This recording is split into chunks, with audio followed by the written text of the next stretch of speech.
Acudimos a ellos para curar o prevenir nuestras enfermedades y dolencias, acompañar a nuestros mayores en sus últimos días y traer al mundo a nuestros hijos.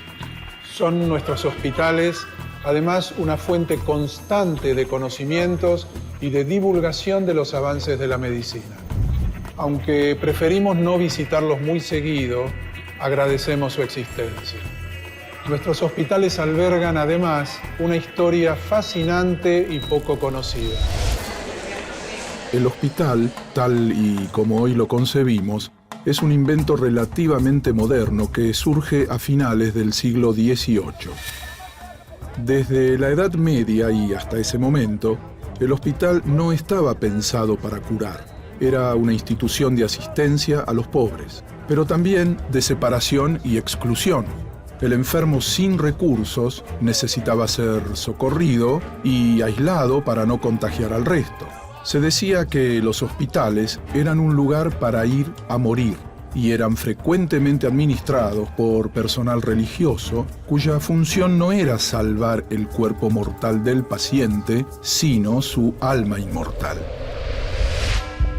El primer hospital que existió en nuestro territorio nacional estuvo en la ciudad de Santiago del Estero y fue levantado en el año 1553.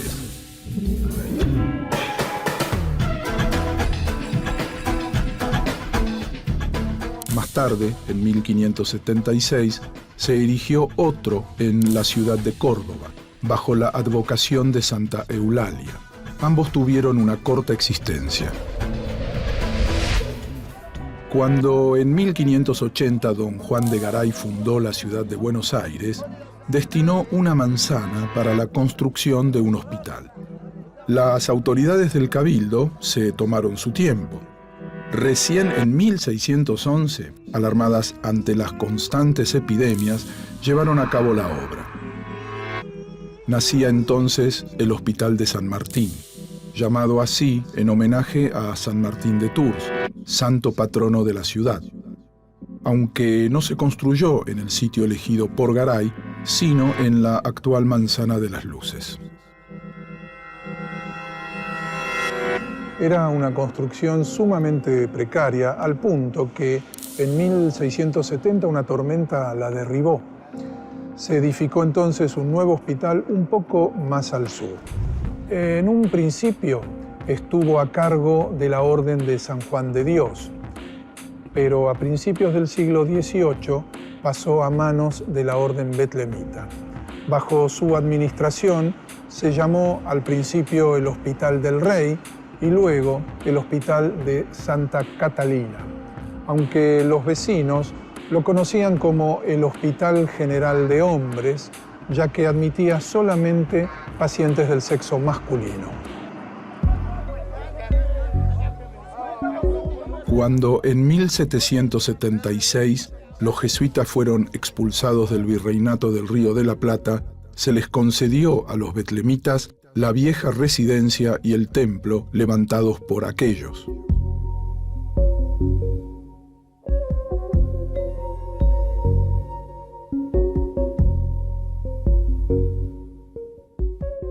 El hospital se trasladó al barrio de San Telmo, frente al convento de Santo Domingo. El viejo edificio siguió funcionando como hospital de sangre y de enfermos agudos.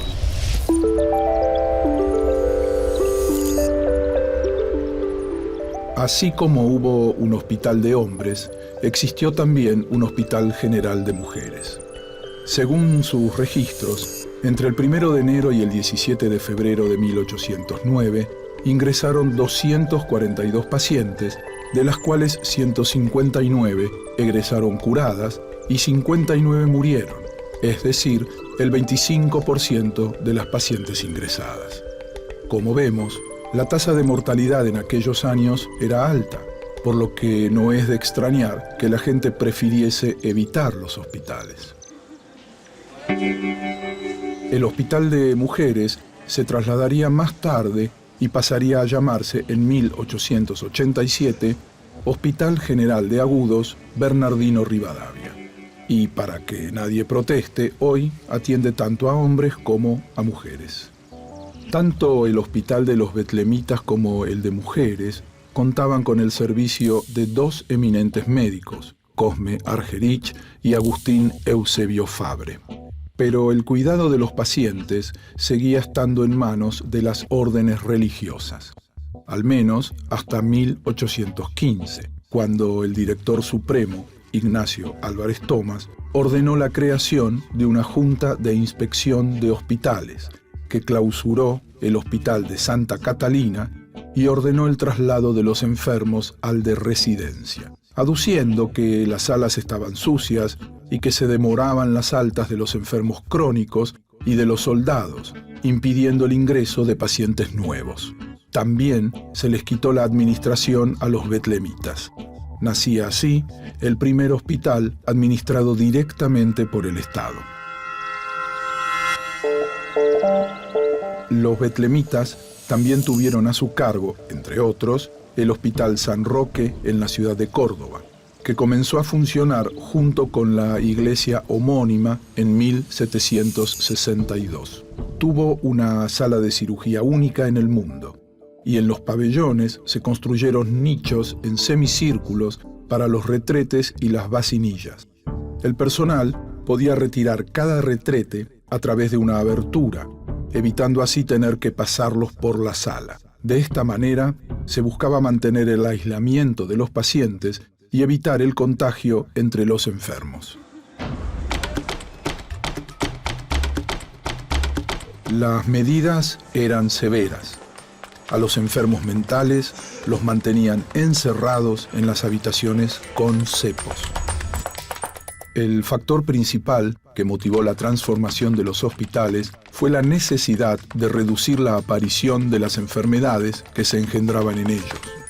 Cuando las enfermedades comenzaron a entenderse como un fenómeno que obedecía a leyes naturales, la cura ya no se centró solo en la enfermedad propiamente dicha, sino además en el medio que la rodeaba, el aire, el agua, la temperatura ambiental y el régimen alimenticio. Los enfermos se empezaron a distribuir en espacios donde era posible individualizarlos, vigilarlos y controlar y modificar las condiciones del ambiente que los rodeaban. Se prohibió que las camas estuviesen ocupadas por más de un paciente y desaparecieron así los lechos dormitorio, que anteriormente podían ser ocupados por hasta 6 personas.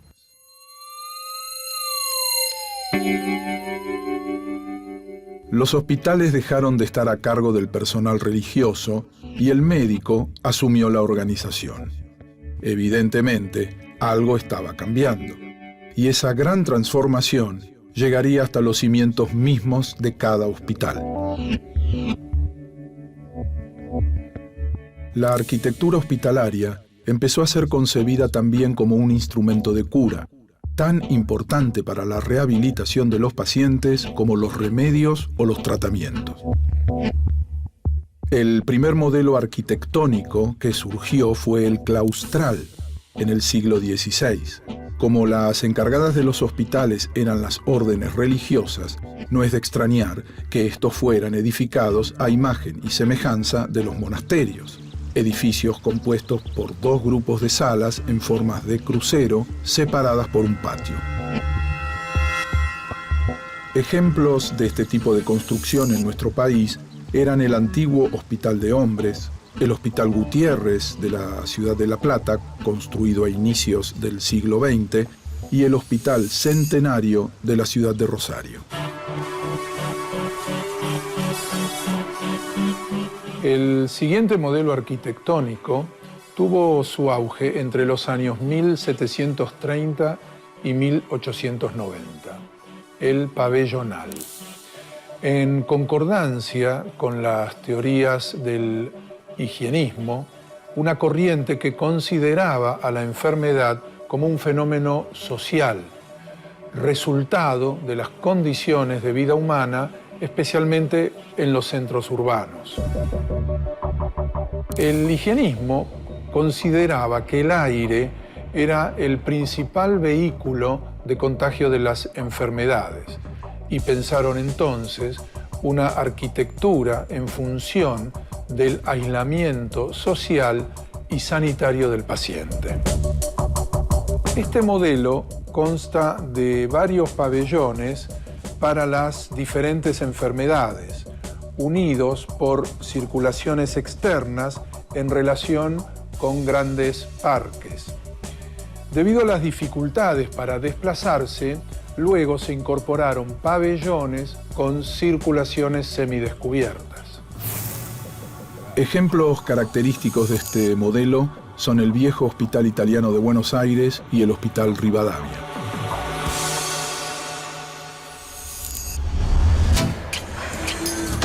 A partir de 1932, con la proliferación de las estructuras de acero y hormigón armado, la energía eléctrica, el ascensor y otros avances tecnológicos modernos, surgió un nuevo modelo hospitalario, los monobloques. En estos edificios, el núcleo lo ocupa el conjunto circulatorio vertical, ascensores, montacamillas, montacargas, tubos neumáticos y las dependencias de apoyo, mientras que en las alas se ubican las habitaciones de internación. Los servicios específicos del hospital, como oxígeno y electricidad, y los equipos técnicos, como calefacción y agua corriente, se unifican ganando en eficiencia. A este modelo responden el Hospital Fernández de la ciudad de Buenos Aires y el Instituto del Tórax en La Plata. A partir de los años 60 comenzó a prevalecer el modelo sistémico. Edificios con una total flexibilidad de la planta, sin estructuras que interfieran como columnas, vigas o tabiques, para permitir cualquier función o servicio.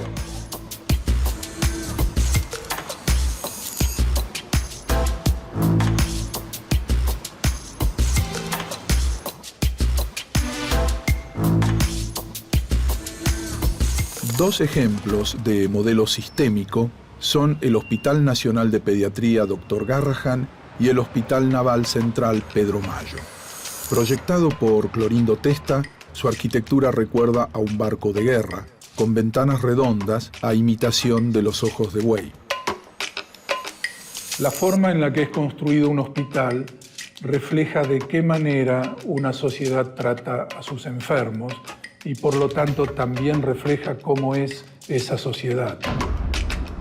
La evolución de la práctica hospitalaria permitió ir desentrañando poco a poco los misterios del cuerpo humano.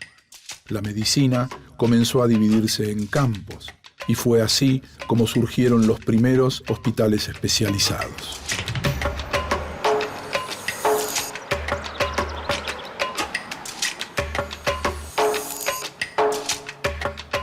En nuestro país, el primero de ellos fue el actual Hospital de Infecciosas Dr. Francisco Javier Muñiz. Ante la insuficiencia de los nosocomios existentes para atender los casos de enfermedades infecciosas, fue abierto en 1822 con el nombre de Casa de Aislamiento. Aquí se ensayaron los tratamientos más variados para combatir enfermedades como la tuberculosis, desde medicaciones de todo tipo hasta terapias con rayos solares, filtrados a través de unas ventanas con cristales azules. Desde su creación, el Hospital Muñiz ha enfrentado casi todas las epidemias que afectaron al país, incluida la pandemia de gripe A H1N1 en 2009.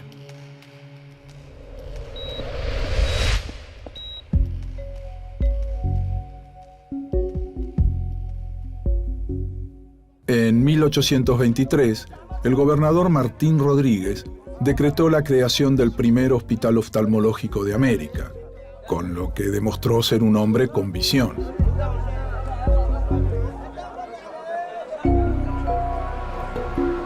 Nació así el consultorio oftalmológico administrado por las hermanas Hijas de María, origen del actual Hospital Santa Lucía.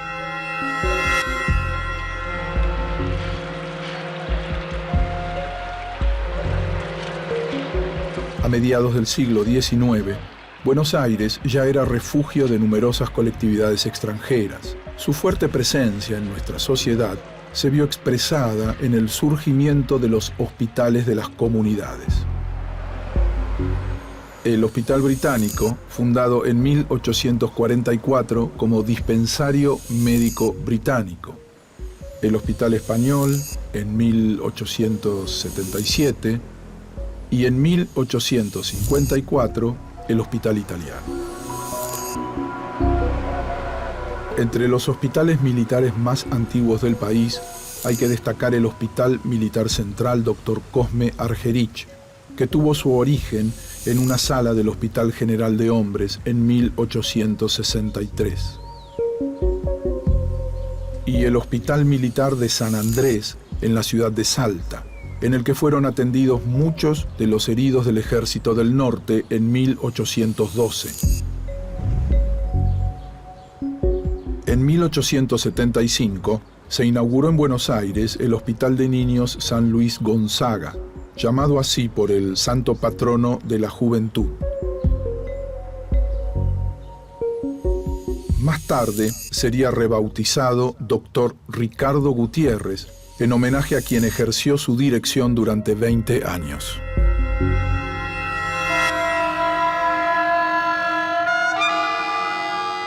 Ante la expansión de las enfermedades venéreas, en 1888 se creó el Sífilicomio Municipal, un hospital especializado en la atención de enfermos aquejados de sífilis y otras afecciones de transmisión sexual.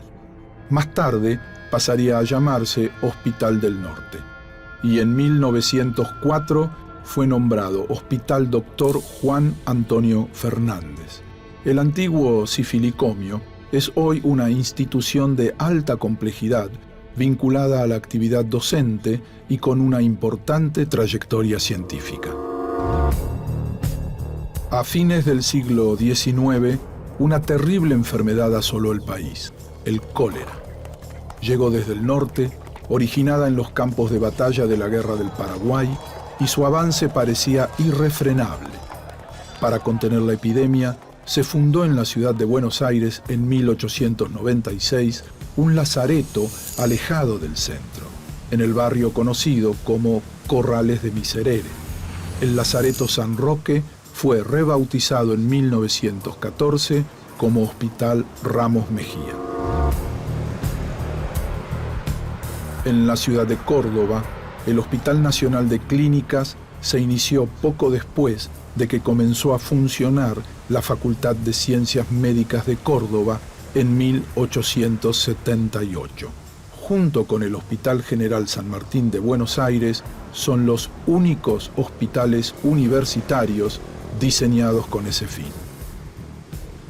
La creación de hospitales especializados habla de la evolución de la medicina en el mundo y en nuestro país y de la búsqueda de respuestas cada vez más específicas a problemáticas sanitarias de la población.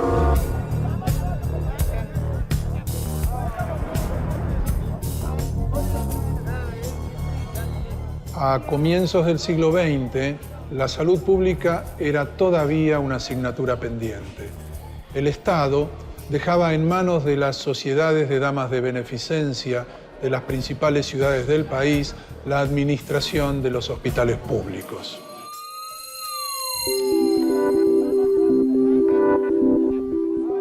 Con la llegada de Juan Domingo Perón al poder en 1946, se implementó por primera vez en la Argentina una política sanitaria con carácter social. En ese momento, el país disponía apenas del 45% de las camas necesarias, mientras que las zonas rurales no contaban con infraestructura hospitalaria.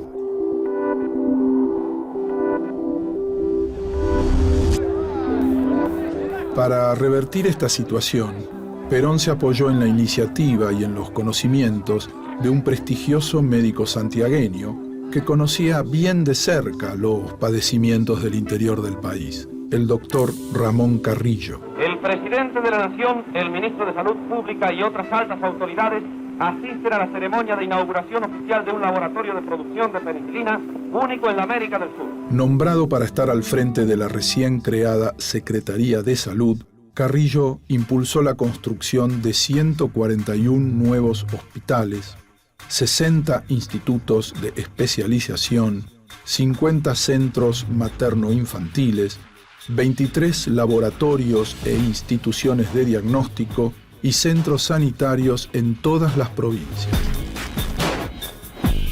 Elaboró además el Plan Analítico de Salud Pública, que contemplaba el funcionamiento hospitalario en su totalidad. Promovió la construcción de centros de salud modernos y funcionales y la creación de una cátedra universitaria de arquitectura hospitalaria. Nuevo símbolo de la Argentina de hoy. El tren de la cruzada sanitaria justicialista Eva Perón se apresta a recorrer el norte del país. Dotado de los más modernos recursos asistenciales, llevará a las poblaciones rurales, junto con la revisación médica especializada, sueros, vacunas, placas radiográficas y laboratorio de análisis. Para favorecer a quienes no podían llegar al hospital, el hospital se trasladó hacia ellos. En 1951, el tren sanitario, inaugurado por la Fundación Eva Perón, emprendería un viaje de 4 meses llevando la salud a todos los rincones del país. La revolución sanitaria, llevada adelante durante las presidencias de Perón, comenzó a declinar tras el golpe de Estado del 16 de septiembre de 1955. Las medidas económicas tomadas para achicar el gasto público influyeron en las estructuras de salud, lo que provocó un rápido deterioro de los servicios. Muchas de las instituciones creadas en ese período ya no existen. Pero muchas otras siguen cumpliendo una valiosa misión. Durante décadas, la salud pública volvió a ser un doloroso déficit para el Estado argentino. Actualmente, nuestro sistema de salud propone una cobertura universal. Cualquier persona que reside en nuestro país o transita por nuestro suelo nacional puede ser atendido en forma gratuita en los hospitales públicos de todo el territorio.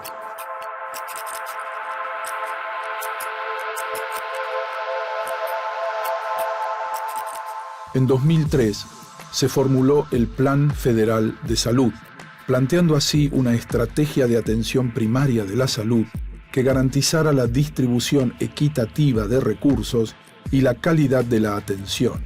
Este plan contribuyó a organizar los servicios por distintos niveles de complejidad. Centros de salud fueron revitalizados y adaptados a las exigencias actuales. Hospitales como el Posadas, creado por iniciativa del Dr. Carrillo para la atención de afecciones pulmonares y respiratorias como la tuberculosis o el Garrahan, son hoy instituciones de alta complejidad de referencia nacional. Como así también el Hospital El Cruce, que desde 2007 implementa un sistema de gestión clínica digital único en los hospitales públicos de la provincia de Buenos Aires. Su modalidad de trabajo en red cubre las necesidades de un vasto territorio y es un centro al que se derivan pacientes de todo el país. Los hospitales dejaron de ser aquellos sombríos instrumentos de beneficencia y exclusión como se concibieron originalmente, para transformarse en dinámicos centros de salud. La historia de su evolución nos permite observar cómo ha cambiado la respuesta de la sociedad ante los males que aquejan a sus integrantes.